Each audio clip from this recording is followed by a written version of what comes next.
Ser podcast. En La Ventana acontece, que no es poco, un relato personal de la historia, con Nieves con Costrina, Cadena Ser.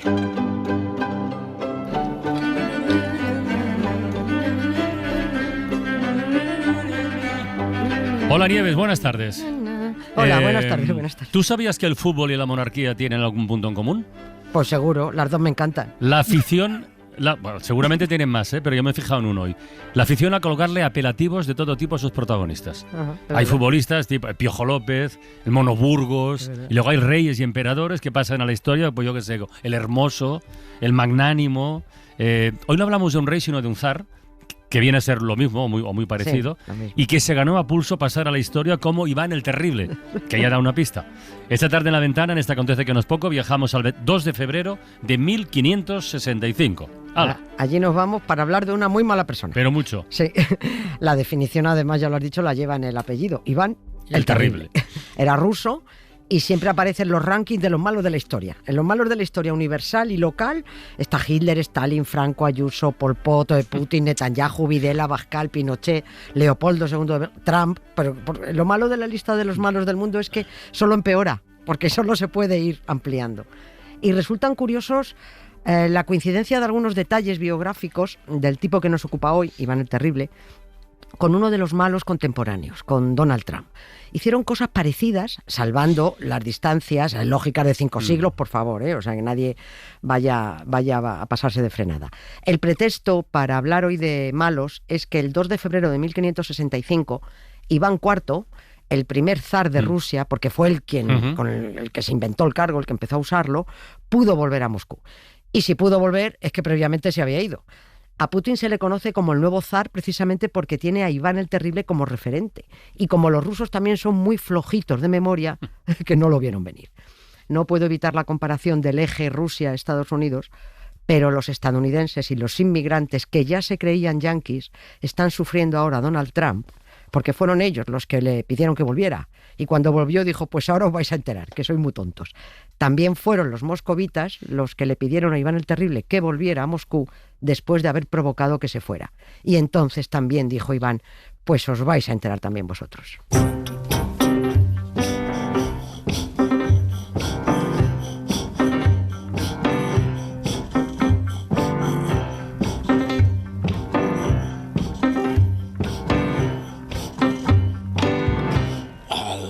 My town with a little drop of poison. Nobody knows. They're lining up to go insane. I'm all alone. I smoke my friends down to the filter.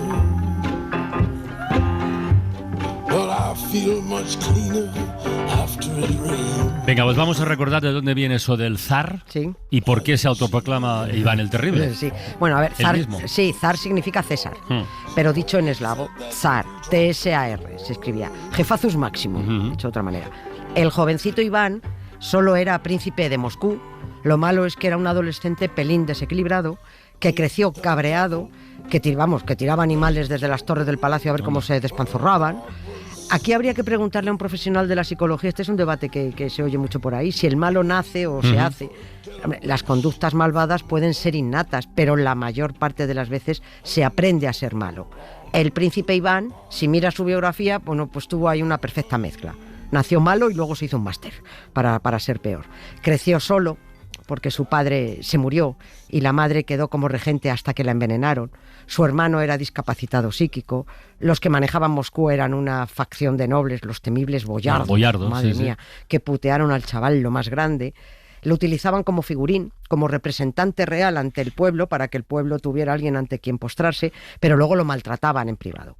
El príncipe Iván se ganó un poco de respeto ya a los 14 años, que fue cuando asumió el poder, 14 años, aunque su reinado efectivo empezó a los 17. Pidió entonces ser entronizado como zar, como César, porque se creía, porque lo convencieron y así se lo metieron en la cabecica, se creía descendiente de los últimos emperadores de la Roma bizantina, de los últimos Césares, ya está. Bueno, si con 14 años o con 17 te crees el nuevo César, la cosa se lo puede ir a peor. Eso está claro. Vamos, eso pinta mal. Pero como se creyó o le animaron a creerse el continuador del Imperio Romano Oriental, también quiso un imperio y claro, se lió a invadir.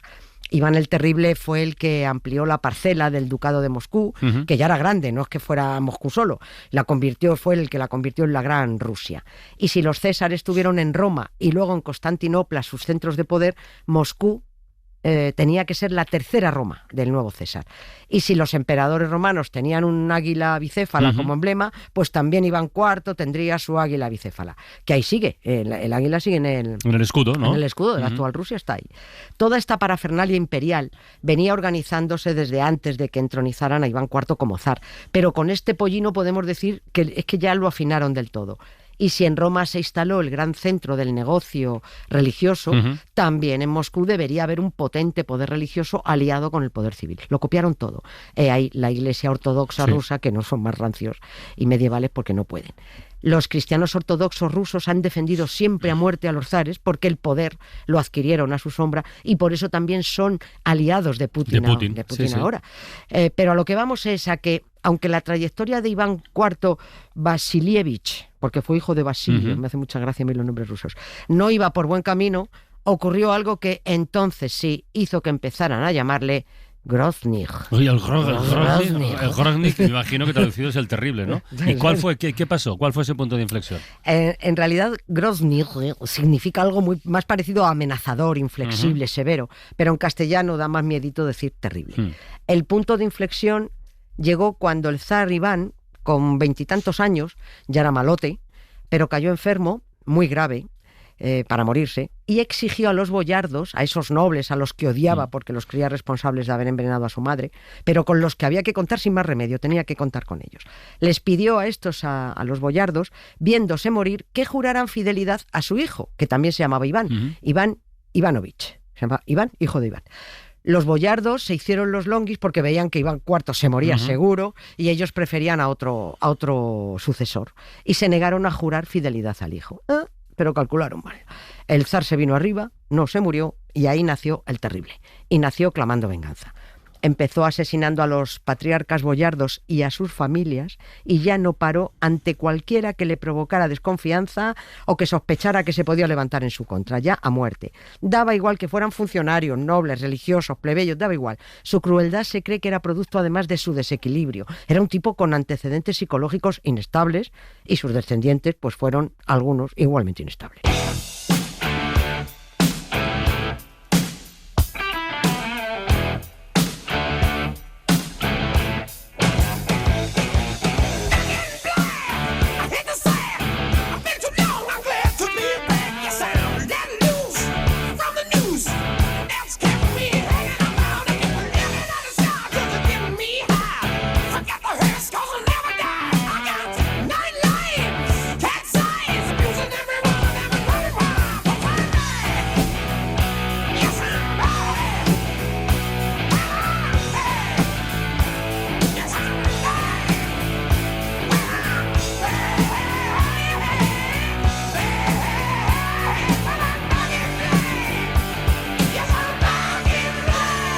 Claro, es que este es un sistema de crear un imperio, que es a base de imponer el terror. Claro, y si ese terror lo impone un tipo desequilibrado, en fin.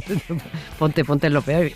Un imperio, es que lo de este hombre, es que, a ver, pasó de tener el ducado de Moscovia, que era enorme, porque llegaba hasta la misma Suecia por el norte, a tener esa gran Rusia cuando se expandió hacia el sur y luego hacia el este para atravesar los Urales y quedarse también con Siberia, que entonces era un territorio desconocido, era hostil, aquello era salvaje, que dices tú, pero ¿para qué quieres Siberia, criatura? Bueno, pues luego a Stalin le vino muy bien. Sí, la verdad que sí. A Stalin le vino muy bien Siberia.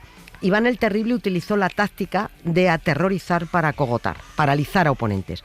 Cuando ves las crueldades que te pueden aplicar, el sufrimiento que te pueden infligir, bueno, pues te estás quieto y obedeces. Esto sabían hacerlo muy bien también los falangistas y los militares españoles golpistas, aplicar el sadismo para paralizar a la población. Cuando empezó el reinado del terror de Iván el Terrible, ya no hubo juicios, ya empezó el terrorismo judicial. Libre albedrío para detener, torturar, descoyuntar, quemar, ejecutar. Con las mujeres, por supuesto, se multiplicaba su crueldad. Muy famoso, presumía, esto siempre se cuenta Iván el Terrible, presumía de haber violado a 1000 vírgenes y de haber matado a todos los hijos producto de esas violaciones. Donald Trump no ha llegado a esto, por favor, pero sus fotos rodeado de jovencitas y sus fechorías con Epstein pues ya nos invitan a un paralelismo ahí lejano. Y conocido ya el personaje, ahora vamos ya al hecho concreto con el que hemos arrancado. El regreso a Moscú de Iván el Terrible, con ganas de liarla en venganza por haber tenido que abandonarla. ¿Por qué se tuvo que marchar? ¿Por qué se marcha de Moscú él? Se marcha por lo siguiente. Iván, en su afán expansionista, también se metió en guerras que no pudo ganar, como la invasión de Polonia y Letonia por el norte, contra los tártaros de Crimea también por el sur. Él era un ansioso. Eso le creó enemigos por todas partes. Y como era un paranoico, llegó un momento en que en Moscú no se sentía seguro. Lo odiaban los boyardos, lo odiaba la plebe, lo odiaba todo Dios. Y estaba tan paranoico porque algo le iban a hacer que un día dijo, me voy, no aguanto más, abdico, que orden. Y se largó a una ciudad que se llamaba Alexandrov. Estamos en 1564. Pero los humanos, si no tienen un líder, ya sabes, están como pollos sin cabeza. Y se agobiaron al ver el posible desgobierno que podría llegar a Moscú sin estar por allí el zar. A la vez que los boyardos, por un lado contentos de que el zar se hubiera largado, también se acojonaron por si la población se levantaba contra ellos. Sin el zar, la plebe no tenía freno. Y entre unos y otros rogaron a Iván que volviera al trono, que regresara a Moscú. E Iván el Terrible regresó con una condición: el poder absoluto y el control de ese poder con una élite militar que operaría bajo sus órdenes y al margen de leyes y normas. ¿A qué nos suena esto? A Hitler o a Trump. Que regresó crecido tras ganar por segunda vez las elecciones y vaya, su policía está... Este cuerpo paramilitar que tiene, el ICE, la Policía Antimigración, sí. Va matando gente por ahí. Es que, por eso digo salvando las distancias, pero es exactamente lo mismo. Si Donald Trump, después de la que organizó en su primer mandato, animando golpes de Estado y la toma de instituciones, vuelve a ser votado, en parte porque muchos de los que ahora montan folclore en las calles dejaron de ir a votar, y porque los inmigrantes salvadoreños, guatemaltecos, mexicanos, se creen que por comer hamburguesas ya pertenecen al mundo yanqui, bueno, pues si después de esto Trump vuelve a ganar, pues vuelve a por todas, en plan destroyer, con chulería. Y le ha dado al ICE, unas atribuciones arbitrarias y un poder al margen de la ley. Eso hizo Iván el Terrible. Volver como Trump, a por todas. Creó la Oprichnina. Eran 6.000 tíos que actuaron a sus anchas. Y tanto los nobles que pidieron el regreso de Iván el Terrible como los inmigrantes que pidieron el regreso de Trump fueron y han sido los primeros en ver los efectos del regreso. La Oprichnina eran los sicarios del zar, se instalaron en 40 ciudades con carta verde para aniquilar cualquier tipo de protesta utilizando los métodos que consideraran, con libertad para detener y ejecutar hasta con sadismo y por diversión.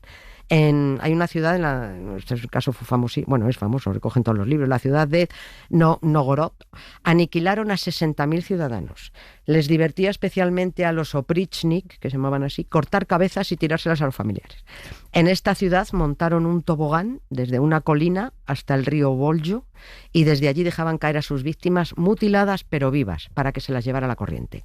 En el río además había más tipos con hachas que si veían a alguno intentar nadar aunque fuera con un solo brazo, ahí lo remataban. Qué barbaridad. Oye, ¿y de los nobles, de los boyardos, qué pasó? Expulsados también a otros territorios, como los inmigrantes, por ilusos, por votar al meteorito.